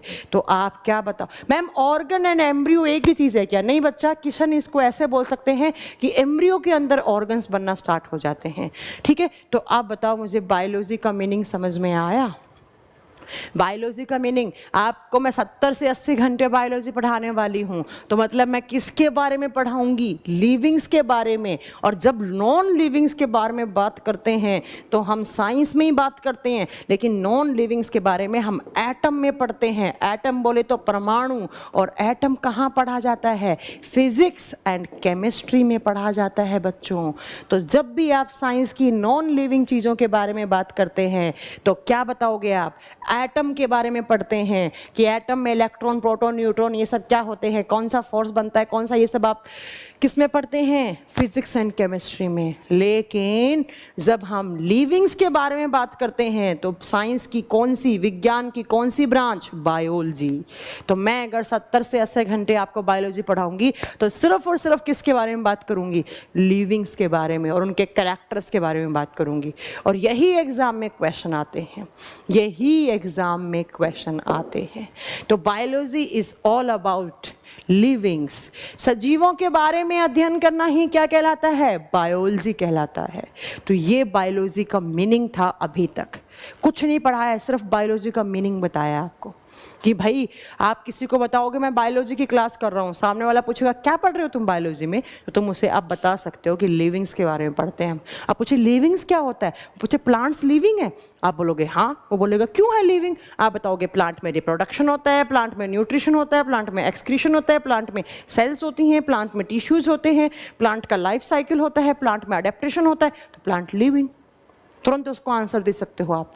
ठीक है, तो ये बायोलॉजी का मीनिंग था। अब आओ नेक्स्ट पॉइंट पर, क्या पढ़ोगे? तो बच्चों अब लिखो यहाँ पर वापस से बायोलॉजी। अब मैं आपको बताऊंगी कि बायोलॉजी की कितनी ब्रांचेस हैं और हमें कैसे कैसे पढ़नी है। हम पहले कौन सी पढ़ेंगे, फिर कौन सी पढ़ेंगे, फिर मैं आपको सिलेबस नोट करवाऊंगी। जब तक आपको सिलेबस पता नहीं लगेगा तब तक आप कुछ पढ़ सकते हैं क्या? नहीं। एक एक चैप्टर का नाम लिखवाऊंगी ताकि आप सबके डाउट खत्म हो जाएं कि हमें ये पढ़ाएंगी, ये नहीं पढ़ाएंगी, ये एग्जाम में आएगा, ये नहीं आएगा, सब समझ में आएगा। ठीक है, चलो तो लिखो बायोलॉजी, जीव विज्ञान। मैंने आपको प्रीवियस क्लास में बताया था कि ये जो बायोलॉजी टर्म है वो कौन सी लैंग्वेज का टर्म है? Biology is a Greek term. अब बच्चों इस बायोलॉजी का मीनिंग बता चुकी हूँ, बार बार नहीं बताऊंगी, टू स्टडी अबाउट लिविंग्स। लेकिन यहाँ से क्वेश्चन आता है कि ये जो बायोलॉजी टर्म है, ये जो बायोलॉजी शब्द है, ये कौन से साइंटिस्ट द्वारा दिया गया? ये कंपटीशन एग्जाम में क्वेश्चन बनते हैं। यस, बिल्कुल होती है प्लांट की लाइफ साइकिल, प्लांट की उम्र गिनते हैं हम। प्लांट का जो तना होता है ना शिवानी, उसको काटते हैं, उस तने के अंदर एनुअल रिंग्स होती हैं, ऐसे छल्ले बने हुए होते हैं। एक एनुअल रिंग का मतलब होता है 1 साल, और उसको गिनकर हम पता लगाते हैं ये प्लांट इतना बूढ़ा हो गया, 400 साल पहले का प्लांट है। सब बिल्कुल होता है शिवानी, ठीक है। चलो, तो एग्जाम में क्वेश्चन आता है ये जो बायोलॉजी टर्म है, ये जो शब्द है, वो कौन से साइंटिस्ट, कौन से वैज्ञानिक द्वारा दिया गया? आप लिखो, 2 साइंटिस्ट के नाम लिखो बच्चों, लेमार्क एंड ट्रेविनेरियस। लेमार्क एंड ट्रेविनेरियस, ये 2 साइंटिस्ट थे। इन दोनों साइंटिस्ट ने मिलकर बायोलॉजी टर्म दिया। इस बायोलॉजी शब्द की उत्पत्ति किस भाषा से हुई? ग्रीक से। लेकिन किसने दिया यह शब्द? Lamarck and ट्रेविनेरियस। इन 1802 1802 में दिया गया। अब बच्चों बात आती है, who is the father of biology? Father का मतलब होता है जनक। भाई इस ब्रांच के जनक कौन है? तो यहाँ पर नाम निकल के आता है एरिस्टोटल। एरिस्टोटल को बोलते हैं हम अरस्तु। जैसे फादर ऑफ केमिस्ट्री सुना है Antoine Lavoisier, father of economics Adam Smith हैं, ऐसे ही बच्चों who is the father of biology? जीव विज्ञान के जनक कौन है? मतलब जिसने बायोलॉजी पर सबसे पहले काम किया और सबसे बड़ा काम किया, तो उनको बोलते हैं फादर ऑफ बायोलॉजी। कौन से साइंटिस्ट हैं? अरिस्टोटल। अब क्या काम किया? 5 मिनट रुको, सब समझ में आएगा। 5 मिनट रुक जाओ बस। अब बात आती है कि इस बायोलॉजी की ब्रांचेस कितनी होती हैं। अगर कोई आपसे पूछे कि बायोलॉजी की कितनी ब्रांच होती हैं, तो बच्चों ये बोल देना हमें नहीं पता, हमें नहीं पता। मुझे पता है बहुत सारे बच्चे बोलेंगे बायोलॉजी की 2 ब्रांच होती हैं। बच्चों 2 मेन ब्रांच होती हैं, बहुत सारी ब्रांच होती हैं बायोलॉजी की। Cardiology, neurology, myology, mycology, phycology, dermatology, trichology, बहुत सारी ब्रांचेस बनती हैं। लेकिन कंपटीशन एग्जाम में आपको 4 ब्रांच पढ़नी है, 4 शाखाएं पढ़नी हैं। कौन कौन सी? नंबर 1 पे जूलॉजी। जूलॉजी को बोलते हैं जंतु विज्ञान। ध्यान से सुन लो एक एक बात, अब आएगा आपका अभी तक का पढ़ा हुआ काम में। देखो बच्चों, बायोलॉजी की बहुत सारी ब्रांच होती हैं, इन ब्रांच से क्वेश्चन भी बनते हैं। मैं सब याद करवाऊंगी आप लोगों को, डोंट वरी, सब याद करवाऊंगी, ठीक है। लेकिन हमें जो पढ़नी है कंपटीशन एग्जाम में जो पूछी जाती हैं, उसमें से 1 नंबर पे लिखो जूलॉजी। जू का मतलब होता है एनिमल। अरे भाई मैं आज जू गया था, तो वहां मैं क्या देख कर आया था? जानवर देख के आया था। तो बायोलॉजी की वो ब्रांच जिसमें हम एनिमल्स के बारे में स्टडी करते हैं, कौन सा बनता है? जूलॉजी। अब मुझे बताओ एनिमल्स के बारे में क्यों पढ़ते हैं? क्योंकि एनिमल्स क्या होते हैं? लिविंग होता है बच्चा। अब एनिमल्स के कैरेक्टर तो आप भी बता दोगे मुझे, है ना, इसलिए हमें एनिमल्स पढ़ना है। अब बच्चों यहीं पर हम पढ़ते हैं ह्यूमन बीइंग्स के बारे में। अरे मैम आप तो बोल रही हैं जानवरों के बारे में पढ़ते हैं, और आप लिख रही हो मनुष्य जाति भी यहीं। यस बच्चा, साइंस की लैंग्वेज में हम सब जानवर हैं, हम सब जानवर हैं। क्योंकि जब 5 किंगडम बने थे ना, जब जितने भी लिविंग थे उन सब का जब क्लासिफिकेशन हुआ, तो हम लोगों को कहाँ रखा गया? जानवरों की कैटेगरी में रखा गया कि ये जानवर हैं। और कुछ तो आज भी जानवर हैं, देखे होंगे आपने, है ना, कुछ तो आज भी जानवर हैं, लेकिन कुछ इंसान बन गए। क्यों बच्चा? क्योंकि देखो 5 किंगडम, कौन कौन सा? एनिमल किंगडम, इसी एनिमल किंगडम में हम लोगों को रखा गया था। दूसरा प्लांट, जितने भी प्लांट हैं। तीसरा मोनेरा, चौथा प्रोटिस्टा, 5वां फंजाई, फंगस, कवक, ठीक है। तो हमारा मेजर किंगडम कौन सा है? Animal kingdom. वो बात अलग है, आगे चलकर हमारा फाइलम, हमारा संघ क्या बन जाता है? मैमल, स्तनधारी बन जाता है। ओके, समझ में आया? तो जूलॉजी में हम किसके बारे में पढ़ेंगे? जूलॉजी में हम मैम ह्यूमन बीइंग्स या एनिमल्स के बारे में पढ़ेंगे। अब बात आती है कि who is the father of zoology. तो पहली ब्रांच में यहाँ पर इसके फादर लिखो कि वो कौन है जूलॉजी के जनक, जिन्होंने बहुत बड़ा काम किया जूलॉजी में। आप बताओगे अरिस्टोटल। जो अरस्तु, अरस्तु, अरे मैम ये तो फादर ऑफ बायोलॉजी भी है। यस, क्या एक फादर दो ब्रांचेस का नहीं हो सकता है क्या? बिल्कुल हो सकता है। अरिस्टोटल। अब आपके दिमाग में क्वेश्चन आया होगा, क्या काम कर दिया इस अरिस्टोटल ने ऐसा कि इनको फादर ऑफ बायोलॉजी और फादर ऑफ जूलॉजी बोलते हैं? बहुत बड़ा काम किया। क्या काम किया? एक बुक लिखी, एक पुस्तक लिखी। इस बुक का नाम कंपटीशन एग्जाम में पूछा जाता है, सीपीओ के एग्जाम में पूछा हुआ है। किताब का नाम लिखो जरा, Historia of animalia. Historia of animalia, क्योंकि एनिमल वाली ब्रांच है। किताब का नाम हिंदी में नहीं होता है बच्चों, ध्यान से लिख लेना। किताब का नाम हमेशा अंग्रेजी में ही लिखना है, इंग्लिश में ही लिखना है। हिस्टोरिया ऑफ एनिमेलिया बुक लिखी। अब ऐसा इस बुक में क्या लिख दिया? तो बच्चों, इन्होंने 500 प्रकार के जानवरों के ऊपर अध्ययन किया था। सोचो, 500 टाइप्स ऑफ एनिमल्स, 500 प्रकार के जानवरों के ऊपर स्टडी की थी कि इस जानवर के ये लक्षण हैं, इसके ये लक्षण हैं, इसके ये लक्षण हैं। इतना बड़ा काम, इसलिए फादर ऑफ जूलॉजी कौन बने? अरस्तु, अरिस्टोटल। अब आओ बच्चों दूसरी ब्रांच पे। कौन सी ब्रांच? दूसरी लिखेंगे हम ब्रांच बॉटनी। बॉटनी को बोलते हैं वनस्पति विज्ञान। वनस्पति विज्ञान नाम से क्लियर है, वनस्पति मतलब चारों तरफ के प्लांट्स, प्लांट्स के बारे में स्टडी करना। अब आपको पता है प्लांट्स के बारे में क्यों स्टडी करते हैं? क्योंकि प्लांट्स आर ऑल्सो लिविंग। पेड़ पौधे भी क्या होते हैं? सजीव। अब बात आती है, who is the father of botany? Botany के जनक कौन हैं? मतलब जिन्होंने बॉटनी फील्ड में बहुत बड़ा काम किया। कौन है? तो साइंटिस्ट का नाम लिखो, थियोफ्रेस्टिस। थियोफ्रेस्टिस क्यों है? इन्होंने भी एक किताब लिख दी बच्चों। कौन सी किताब लिखी? नाम लिखो, Historia of plantarum. Historia of plantarum.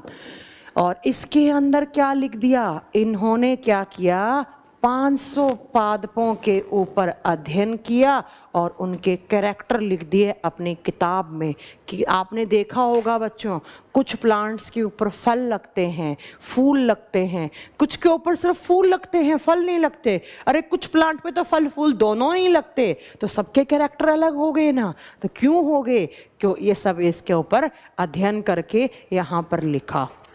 तो आप बता देंगे who is the father of botany? थियोफ्रेस्टिस।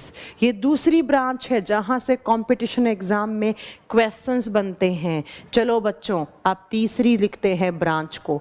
2 branch लिख दी, तीसरी हमारे काम की कौन सी है?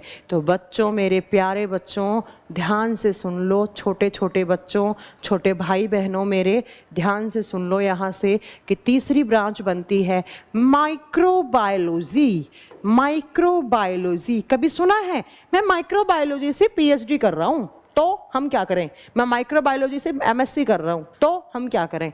है ना? माइक्रोबायोलॉजी को बोलते हैं सूक्ष्म जीव विज्ञान। नाम से क्लियर है, सूक्ष्म का मतलब क्या होता है? छोटा। माइक्रो, माइक्रो बोलते हैं ना, माइक्रो छोटा। ऐसे लिविंग्स जो बहुत छोटे होते हैं, मतलब जिनको हम हमारी आंखों से ना देख पाए, उनको इलेक्ट्रॉन माइक्रोस्कोप से देखें। अरे भाई, वायरस, कोरोना वायरस देख पा रहे हो? क्या पता मेरे कमरे में कोरोना वायरस हो, मेरे को दिख रहा है क्या? नहीं दिख रहा। मेरे चारों तरफ पता नहीं कितने हजारों बैक्टीरिया घूम रहे होंगे यहाँ पर। ठीक है? तो ऐसे जीव, ऐसे माइक्रोब्स जिनको हम आंखों से नहीं देख पाते, जिनको देखने के लिए क्या चाहिए होता है? Electron microscope. Electron microscope. ऐसे जीवों को क्या बोलते हैं? ऐसे जीवों को माइक्रोब्स बोलते हैं। और to study about microbes is known as microbiology.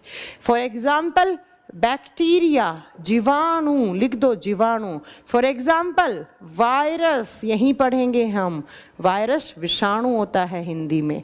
अब मैं पढ़ाऊंगी बैक्टीरिया क्या होता है, वायरस क्या होता है, वायरस कितने टाइप के होते हैं, बैक्टीरिया कितने टाइप के होते हैं, कौन सा बैक्टीरिया कौन सी बीमारी करता है, कौन सा वायरस कौन सी बीमारी करता है, ये सब पढ़ाने वाली हूँ आपको। अब आपके दिमाग में क्वेश्चन आया होगा, और नहीं आया तो आना चाहिए था, कि who is the father of microbiology? Father का मतलब है जनक। फादर ऑफ माइक्रोबायोलॉजी हैं बच्चों Antony von Leeuwenhoek. Leeuwenhoek, Leeuwenhoek, आप सिर्फ ल्यूवेनहॉक लिख लो, एंटोनी वॉन ल्यूवेनहॉक। अब इनको हमने फादर क्यों बोला? For the discovery of microbes, for the discovery of microbes. इन्होंने सबसे पहले माइक्रोब्स की खोज की थी। कहने का मतलब है इन्होंने सबसे पहले बैक्टीरिया की खोज की थी। ये वही साइंटिस्ट हैं जिन्होंने सबसे पहले जीवाणुओं की खोज की थी बच्चों। ये वही साइंटिस्ट हैं जिन्होंने जीवाणुओं की खोज की थी। इसलिए इनको हमने फादर ऑफ माइक्रोबायोलॉजी बना दिया, इसलिए हमने इनको फादर ऑफ माइक्रोबायोलॉजी बना दिया। यहाँ पढ़ाऊंगी बैक्टीरिया वायरस के बारे में, कैसे बैक्टीरिया वायरस से अलग होते हैं। बच्चों एक बात बताना, क्या प्लांट में डिजीज होती है? प्लांट में भी बैक्टीरिया वायरस रोग करते हैं बच्चा। हमें बीमारियां नहीं करते, ये प्लांट को भी करते हैं। तो प्लांट डिजीज, एनिमल डिजीज पढ़ाऊंगी यहाँ पर, ठीक है। चलो तो नेक्स्ट ब्रांच, 4 नंबर पर ब्रांच कौन सी बनी देखो बच्चों। पहला कौन सा था? जूलॉजी। दूसरा कौन सा था? बॉटनी। 3 नंबर पे कौन सा हो गया? माइक्रोबायोलॉजी। 4 नंबर पे हमें जो पढ़नी है वो पढ़नी है जेनेटिक्स। जेनेटिक्स बड़ा ही सॉफ्ट सा नाम, आनुवांशिकी। आनुवांशिकी, जेनेटिक्स का मतलब क्या होता है?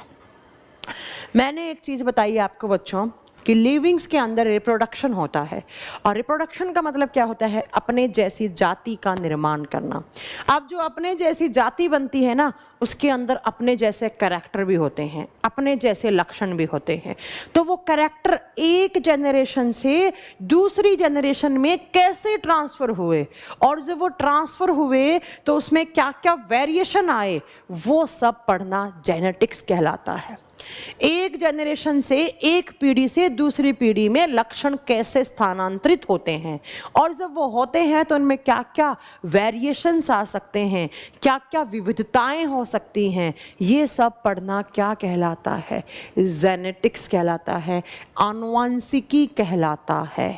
अगर आप थोड़ा सा अपने दिमाग पर जोर डालें, और आपने 7वीं क्लास में मेंडल का नाम सुना होगा, ग्रीगर सर, ग्रीगर जॉन मेंडल नाम सुना होगा आपने, है ना, जिन्होंने किसके पौधे पे एक्सपेरिमेंट किए थे? मटर के पौधे पर, और वहीं से जेनेटिक्स स्टार्ट हुई थी। इसलिए फादर ऑफ जेनेटिक्स कौन है, जनक कौन है आनुवंशिकी के? ग्रीगर जॉन मेंडल, या सर ग्रीगर जॉन मेंडल। आप बस ये लिख लो, Gregor John Mendel. Mendel ji को कहते हैं हम फादर ऑफ आनुवंशिकी, फादर ऑफ जेनेटिक्स। तो यहाँ पर, अरे दिल्ली पुलिस के क्वेश्चंस तो कपिल ऐसे लगा दोगे चुटकियों में तुम। थोड़ा दिल्ली पुलिस में कोई लेवल आता है क्या साइंस का? कोई लेवल नहीं आता। सेल क्या होती है, सेल की स्टडी को क्या बोलते हैं, ऐसे तो क्वेश्चन आते हैं वहाँ पे। मैं क्या बोल रही हूँ, तुम खुद बता दोगे। 2 चैप्टर पढ़ लो आप मुझसे बायोलॉजी के, और दिल्ली पुलिस के क्वेश्चन लगा लेना। जो 5 चैप्टर बताऊंगी दिल्ली पुलिस में कहाँ से क्वेश्चन आते हैं, अगर आपने वो 5 के 5 चैप्टर ध्यान से पढ़ लिए ना, कोई क्वेश्चन नहीं छूटेगा आपका। विटामिन, ब्लड, तीसरा आपका ये डिजीज पढ़ लेना, चौथा सेल पढ़ लेना, बस 4 पढ़ लो, और 10-15 स्टडी बता दूंगी, वो याद कर लेना। दिल्ली पुलिस में वहीं से क्वेश्चन आएगा, कोई अलग नहीं आएगा।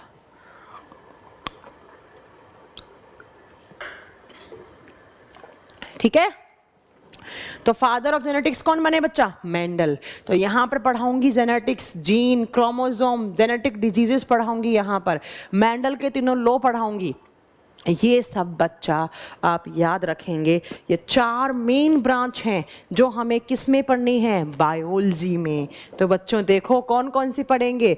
Zoology, botany, microbiology and genetics. ये आपका सिलेबस है, यही मान लो आप देखो जूलॉजी में किसके बारे में पढ़ेंगे? ह्यूमंस के बारे में, ह्यूमन की फिजियोलॉजी, कि हमारे इतने सारे ऑर्गन्स हैं, ये कैसे काम करते हैं। मैंने बोला भाई लंग्स का क्या काम है, आप बताओगे लंग्स रेस्पिरेशन में काम आते हैं, तो वो रेस्पिरेशन में कैसे काम आते हैं। मैंने बोला दांत क्या काम करते हैं, दांत मैम खाने की चीर फाड़ करते हैं, तो कैसे करते हैं वो पढ़ना पड़ेगा। आँख का क्या काम होता है, देखने का, तो कैसे देख लेती हैं आँख। कान का क्या काम होता है, सुनने का, कैसे सुन लेती हैं। तो ये सारा काम, ये सारा आपका सिलेबस है, ये मान लो। अब बच्चों इन 4 ब्रांच में जो सबसे बड़ा काम किया था ना, वो किया था आपके अरिस्टोटल ने। इसलिए अरिस्टोटल को फादर ऑफ जूलॉजी और as well as father of biology भी बोलते हैं।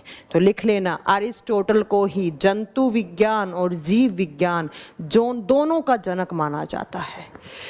ये बच्चों आपका सिलेबस हो गया। ये चारों ब्रांच पढ़ना ही सिलेबस है। अब आप बोलोगे कि चैप्टर लिखवा दो, तो जब पढ़ेंगे तो चैप्टर लिख लेंगे, ठीक है। तो ये हमारा, अब आप में से एक बच्चे ने पूछा है कि मैम आप सबसे पहले कौन सी ब्रांच करवाएंगी। कंपटीशन एग्जाम में सबसे ज़्यादा क्वेश्चन बनते हैं जूलॉजी से। ये मान के चलो 70% में जूलॉजी ही है आपकी, 70% आपको जूलॉजी ही पढ़ना है। तो सबसे पहले मैं आपको जूलॉजी करवाऊंगी, फिर मैं माइक्रोबायोलॉजी करवाऊंगी, फिर मैं जेनेटिक्स करवाऊंगी, फिर मैं बॉटनी करवाऊंगी। हम ऐसे पढ़ेंगे बच्चों, ये हमारा सीरीज रहेगा, ठीक है। तो हम जूलॉजी स्टार्ट करेंगे। अब ये बताओ, जूलॉजी में पहला चैप्टर क्या पढ़ोगे आप, किसके बारे में पढ़ना चाहोगे? न्यूट्रिशन, विटामिन या डाइजेस्टिव, मुझे कोई फर्क नहीं पड़ता। कोई किसी चैप्टर का किसी चैप्टर से लेना देना नहीं है, कहीं से पढ़ लो। वो टीचर बेवकूफ़ होते हैं, हम तो ये बोलेंगे, जो टीचर बोलते हैं सबसे पहले सेल पढ़ो। मैं तो किसी भी बैच में सेल स्टार्ट नहीं करती, पहले किसी बैच में कर देती। कहीं से पढ़ लो, कोई फर्क नहीं पड़ता मुझसे। तुम जो बोलोगे वो चैप्टर पढ़ाऊंगी। तुम बोलोगे डाइजेस्टिव सिस्टम, तुम बोलोगे न्यूट्रिशन, तुम बोलोगे रेस्पिरेटरी सिस्टम, तुम बोलोगे डिजीज पढ़ा दो, तुम बोलोगे स्केलेटल सिस्टम, कुछ भी पढ़ लो, मैं सब पढ़ाने को तैयार हूँ। तुम बोलोगे खून पढ़ा दो, मैं खून पढ़ा दूंगी। पहले प्लांट नहीं पढ़ाऊंगी बच्चा, देखो, क्योंकि वेटेज ज्यादा जूलॉजी का है। विटामिन पढ़ा दो, विटामिन विटामिन विटामिन विटामिन पढ़ा दो मैम। अरे बेसिक कुछ नहीं होता है। हम इस तरीके से पढ़ाएंगे तुम्हें पता ही नहीं लगेगा बेसिक क्या होता है, एडवांस क्या होता है। कुछ भी पढ़ लो हमसे चाहे तुम। हम वो टीचर नहीं है पुराने जमाने के, पहले सेल पढ़ाएंगे, फिर हम टिश्यू पढ़ाएंगे, फिर हम ऑर्गन पढ़ाएंगे, ऐसे नहीं है। कुछ भी पढ़ लो हमसे। विटामिन, अरे बाप रे, विटामिन वाले चैप्टर बहुत आ रहा है तुम लोगों के सामने। ऐसा क्या है विटामिन में? न्यूट्रिशन पढ़ा दो। चलो भाई, ओके, चलो स्टार्ट करेंगे हम नेक्स्ट क्लास में न्यूट्रिशन। खुश हो जाओ तुम सब खुश हो जाओ। न्यूट्रिशन, पोषण, सबको पोषण पढ़ना है ना। अच्छा सुनो, ये जो चैप्टर है ना, ये बायोलॉजी और केमिस्ट्री दोनों का कॉमन चैप्टर होता है। बस हो गया, वोटिंग ज्यादा हो गई है आपकी। अरे ऐसा नहीं है कि सेल नहीं पढ़ोगे तो न्यूट्रिशन समझ में नहीं आएगा। हम बैठे ना आपके पास, मैं पढ़ाने वाली हूँ ना, मुझे पता है कि न्यूट्रिशन का सेल से कोई लेना देना नहीं है, ठीक है। चलो, तो हम न्यूट्रिशन स्टार्ट करेंगे नेक्स्ट क्लास से। न्यूट्रिशन किसका? एनिमल्स का। एनिमल का मतलब क्या है? ह्यूमन का। ह्यूमन न्यूट्रिशन स्टार्ट करेंगे, प्लांट का नहीं करूंगी। प्लांट का प्लांट में पढ़ाऊंगी, ये बात सुन लेना, ठीक है। चलो, तो कल से हम ह्यूमन न्यूट्रिशन स्टार्ट करेंगे, जिसमें हम कार्बोहाइड्रेट, प्रोटीन, फैट, उसके बाद आपका विटामिन, मिनरल एंड एंजाइम, ये पढ़ाऊंगी आपको। तब जाकर, अरे कोई ज़रूरत नहीं है सेल मैम, सेल पढ़ा दो। सेल नहीं पढ़ाऊंगी तो इसका मतलब ये नहीं है कि बच्चा ये समझ में नहीं आएगा, सब आएगा। आप मेरे पे छोड़ दो। मैंने आप लोगों से एक बार पूछा, आपने बता दिया मैम न्यूट्रिशन या विटामिन, तो विटामिन के लिए हमें न्यूट्रिशन का चैप्टर ही स्टार्ट करना पड़ेगा, ठीक है। चलो ये लो, कल से हम ह्यूमन न्यूट्रिशन स्टार्ट करेंगे। यस, कल मेरी क्लास है। मैं क्लास बहुत ही रेयरली ऑफ करती हूँ, बहुत ही रेयरली, जब बहुत अर्जेंट काम होता है तब। बाकी मैं मंडे से सैटरडे रेगुलर क्लास लेती हूँ, ठीक है। चलो, कल मेरा ही क्लास होगा, कल हम ह्यूमन न्यूट्रिशन स्टार्ट करेंगे। Thank you so much. Ravi Bhushan Gupta, आपका नाम ले लिया, खुश हो जाओ। सबका नाम ले लूंगी। तो बायोलॉजी का इंट्रोडक्शन यहाँ खत्म होता है। And ma'am father of genetics बताया ना, सर ग्रीगर जॉन मेंडल। आप लिख लो मेंडल, सिर्फ मेंडल नाम लिख लो आप, सर ग्रीगर जॉन मेंडल, बच्चा बता तो दिया। केमिस्ट्री कब चलेगा? रुक जाओ यार, सब चलेगा, क्यों इतना तड़प रहे हो? बोला ना 3.5 महीने, 3.5 महीने का साथ है आपका हमारा, अभी तो जर्नी स्टार्ट हुई है। अरे कहीं से भी हमसे कुछ पढ़ लो, हमें कोई दिक्कत नहीं है पढ़ाने में। ऐसा थोड़ी ना है हमें पढ़ना है, हमें हजारों बार पढ़ा दिए हमने, तो हमसे कहीं से भी कुछ पढ़ लो, हमें कोई वो दिक्कत नहीं है। चलो, तो बच्चों आज के लिए हमारी सेवा समाप्त होती है। कल मिलते हैं ह्यूमन न्यूट्रिशन के साथ।